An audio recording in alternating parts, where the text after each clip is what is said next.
ఓం గురు బ్రహ్మ గురుదేవ గురు విష్ణు మహేశ్వర గురు సాక్షాత్ పరం బ్రహ్మ తస్మై శ్రీ గురువే నమః. ఓం అఖండమండలాకారం వ్యాప్తమేన చరాచరం తత్పదం దర్శనమే తస్మై శ్రీ గురవే నమః.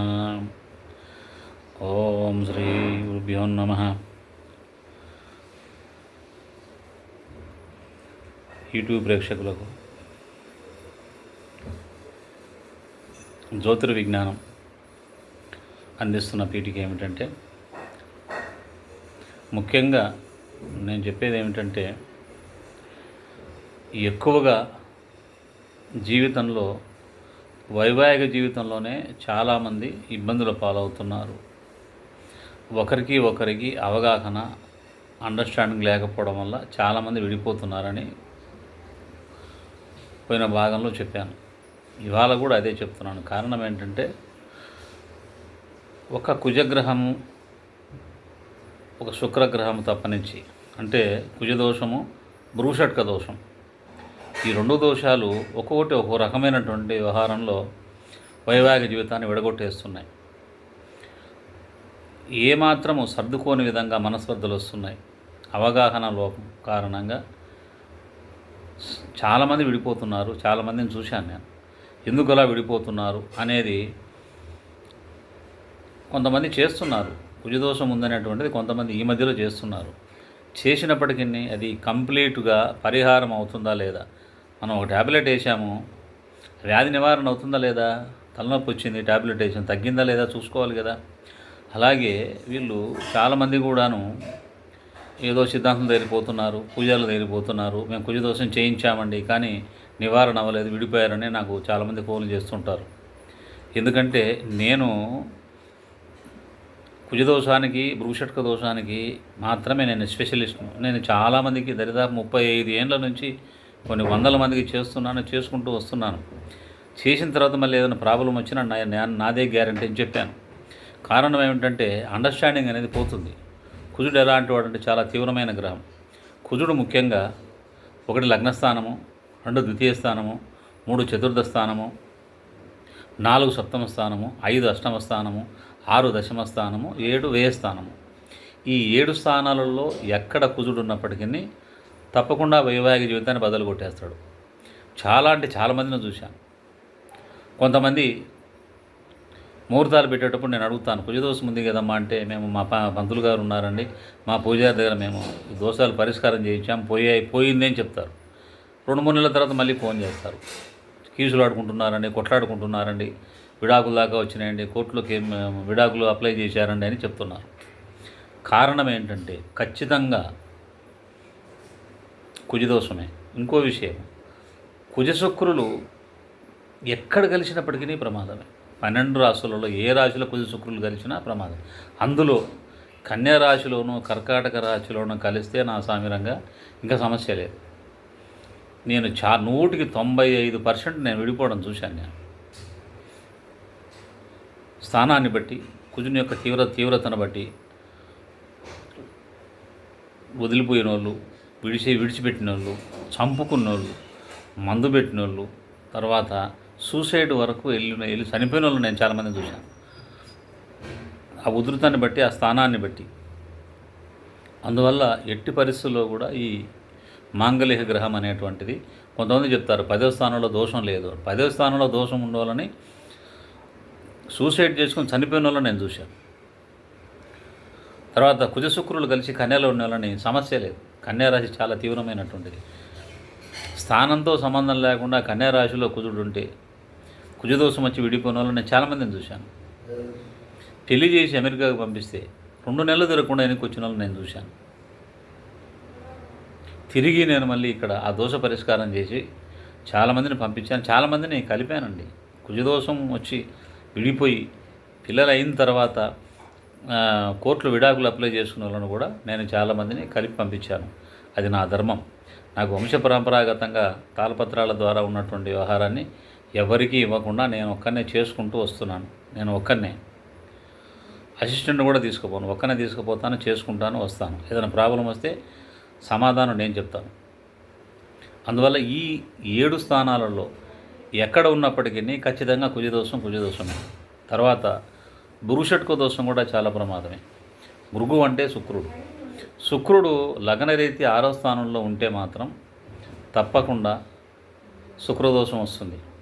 శుక్రదోషం వచ్చినటువంటి ఆ దోషం వలన విడిపోయినటువంటి వ్యవహారాలు ఎలా ఉంటే చాలా వెరైటీగా తమాషాగా ఉంటాయి. శుక్రగ్రహం అనేటువంటిది స్త్రీకి పురుషుణ్ణి, పురుషునికి స్త్రీని ఇచ్చేటువంటి గ్రహం. ఇందులో భ్రూషట్క దోషం ఉంటే తప్పకుండా అది ఒక రకమైనటువంటి తెలియని మంట, సన్నని మంట, కనపడని మంట. ఆ మంటతో మెల్లమెల్లగా అంచెలంచెలుగా దూరం జరిపే విడిపోయిన వాళ్ళని నేను చాలామందిని చూశాను. ఇంకా శని దోషం, కలసర్ప దోషం అంటే చెప్పనక్కర్లేదు. ఈ 4 రకాలైనటువంటి దోషాలలో ఇవి 2 కుజదోషం, భ్రూషట్క దోషం చాలా ప్రమాదం. తర్వాత కాలసర్ప దోషము, శని దోషము, శని సప్తమంలో ఉన్న, శని లగ్నంలోని సప్తమాన్ని చూసినా చాలా ప్రమాదం. ఖచ్చితంగా అరమరికలు అనేటువంటివి వస్తాయి భార్యాభర్తల జీవితంలో.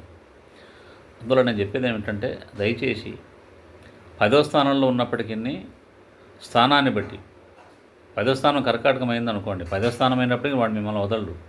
10వ స్థానం కన్యారాశి అయిందనుకోండి, ఎట్టి పరిస్థితుల్లో కూడా వాడు వదలడు. ఇంకా వేరే 10వ స్థానం ఎక్కడైనా ఉండి, ఏ స్థానంలోనైనా ఉండి శుక్రుడు కలిశాడు అనుకోండి, పొది శుక్రుడు కలిస్తే ఇంకా సమస్య లేదు. ఏకాభిప్రాయం అసలు కుదరదు. ఎప్పుడు శత్రువులాగా కొట్టుకునే వల్ల నేను చాలామందిని చూశాను.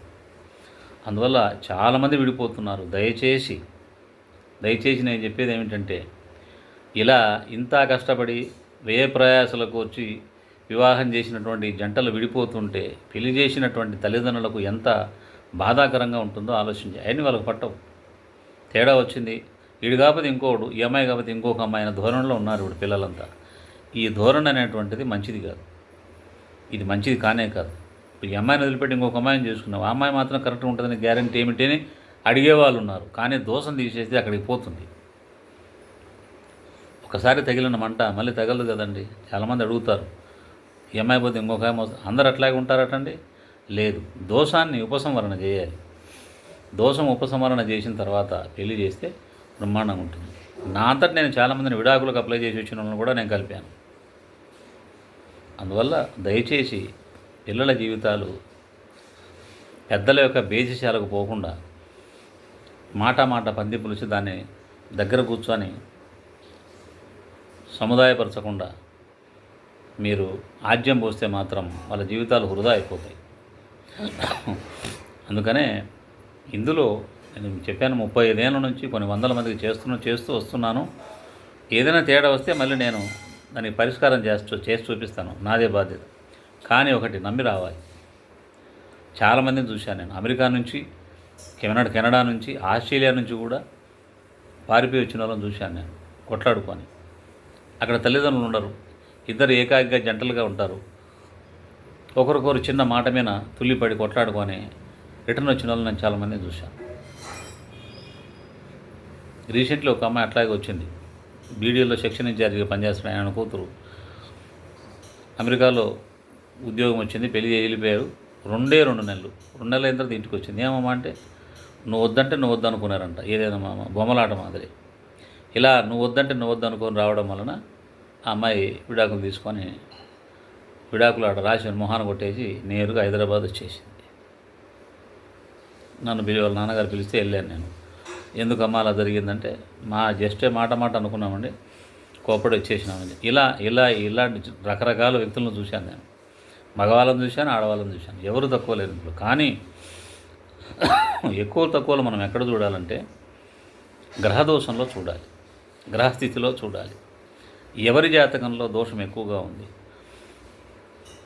ఎంత దోషం ఉంది, ఎంత దోషమైనా సరే తీసేయాలి. కుజదోషం ఉన్న అమ్మాయిలు, కుజదోషం ఉన్న అబ్బాయిలే కావాలి అనేది అది మూర్ఖత్వం. దొరకరట్లా. దోషాన్ని పరిహారం చేసుకోవాలి. ప్రాయశ్చిత్తం దొరికినప్పుడు చేసుకోవడానికి ఏం చేసుకోవచ్చు, కానీ చేసుకొని సరిదిద్దుకోవాలి. తప్పకుండా మనము ముందు చూపుగా ఈ దోషాలు ఏమైనా ఉండే ముందే 1-2 సార్లు పరిశీలించుకొని, ఇప్పుడు చాలామంది పూజలు చెప్తున్నారు. పూజలకు నేను యూట్యూబ్లో ఛాలెంజ్ కూడా చేశాను. ఒక 4 యూట్యూబ్ ఛానల్లో చెప్పాను.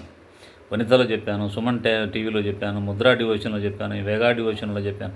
ఎప్పుడు 16, 17, 18, 19 వరకు చెప్పాను. కరోనా వచ్చిన తర్వాత నేను పోవడం మానేశాను. తెలియకపోతే దయచేసి తెలుసుకోండి. చాలామంది వచ్చేది ఏంటంటే సిద్ధాంతం దగ్గరికి ఎవరు రారు, పూజారుల దగ్గరికి వస్తారు మ్యాచింగ్ చేయమని.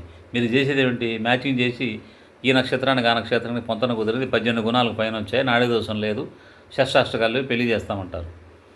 లోపల ఉండేటువంటి కుజదోషం ఎవరికి ఇస్తారు? భురుషట్క దోషం ఎవరికి ఇస్తారు? కాలసర్ప దోషం ఎవరికి ఇస్తారు? శనిదోషం ఎవరికి ఇస్తారు? ఇవి కాకుండా ఇంకా కొన్ని విషయాలు ఉన్నాయండి. వైవాహిక జీవితము బద్దలు కొట్టి విడగొట్టేటువంటి సందర్భాలు ఇంకా 2, 3 ఉన్నాయి. అవన్నీ చూడాలి.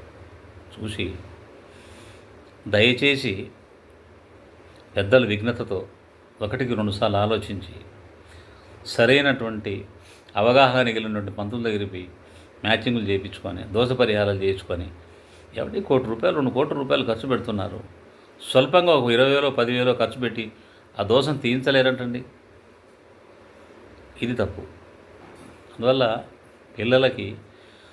పిల్లల శ్రేయస్సు కోసము దూరదృష్టితో ఆలోచించి జీవితాంతం కొనసాగడం కోసం ఏదైనా అవరోధాలు ఉంటే దాన్ని అధిగమించడానికి ప్రయత్నం చేసి ప్రాయశ్చిత్తాలు చేసుకొని దోష పరిహారాలు చేసుకొని మీరు జీవితాన్ని చక్కపరుచుకోండి.